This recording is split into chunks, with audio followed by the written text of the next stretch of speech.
Don't allow people to see you finish. A friend that you can go to when you have a problem and cry on. Because you can accept something doesn't mean you should. I will be one of the greatest, that is a vow, yeah, that is a promise.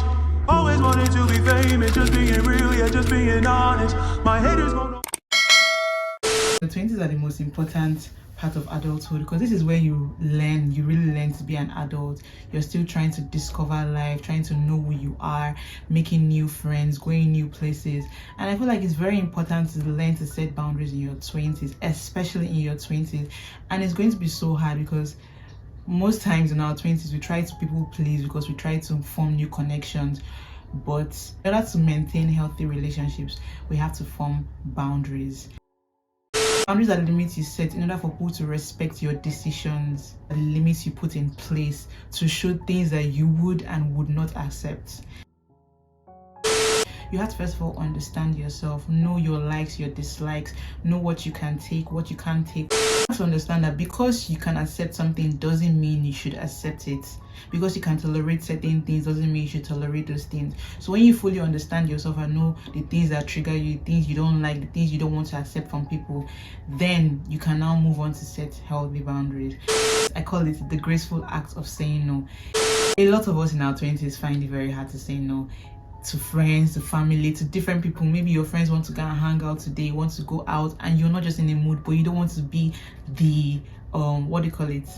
You don't want to be a vibe killer. You don't want to be the one that's always saying no, even though you genuinely do not want to go. Or let's say you want to actually go, but maybe you don't want to drink too much, or there's certain things you don't want to get involved in, but you're just too scared to say no because you don't want to be the party pooper. Please learn to say no. For your sake, it's important to say no. And saying no doesn't necessarily mean you have to completely say no.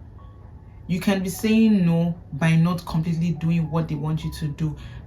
Let's say your friends want you guys to go for brunch every week of the month and you know that you can't do that. Maybe your social energy will be drained and everything. So you can say that, okay, I can't show up every week of the month, but I can show up every other week. So that is you setting a limit, saying that I would still show up, but I wouldn't show up the way you want me to show up.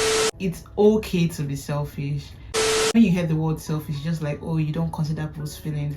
Sometimes you have to consider yourself first. Not every time, but sometimes when you have to put yourself first, especially when you've constantly put people first and it's affecting you now, or you're always trying to reduce yourself in order to please other people. It's not healthy. So you have to learn to put yourself first. You have to learn to consider yourself first. You have to learn to know if this is convenient for you, if you doing this or doing that or pleasing this person would later on affect you. Like sometimes maybe you have an exam tomorrow and your friends are like, oh, I want to go out this night, want to party, and you know that if you go for that party, it's going to be detrimental to your academics. You're not going to have time to come back and read. You have, in that situation, you have to consider yourself first. Not everyone is your friend, and I know that there's a blurry line because you always tend to think that, oh, because you laugh with this person or because you party with this person or because you know this person, they are automatically your friends. No, you need to draw a line. You need to know that this person is my friend and this person is my acquaintance. A friend that you can go to when you have a problem and cry on, and a friend that is only there for you when you want to party and everything, they are not the same thing. They don't have the same impact in your life. So you need to understand and know that not everyone has to be your friend, and it's okay. When you know this, it will help you set the limits in relationships, making them know the lines they can cross and the lines they can't cross. Not everyone needs to know everything about you. Leave some things to the imagination. People should not just know you. Nigerians call it see finish. Don't allow people to see you finish, because when they see you finish, there's no respect. What they want to respect when they know everything about you. Allow them to wonder what makes you thick. Not everything that happens in your life you tell people. Learn to keep some things in. Learn to have secrets. It's important to have secrets. People shouldn't know you finish. People shouldn't know everything about you. If you enjoyed it, please don't forget to give it a thumbs up, subscribe to join the family, and turn up your post notifications so you can be alerted anytime I post a video. See you in my next video. Bye.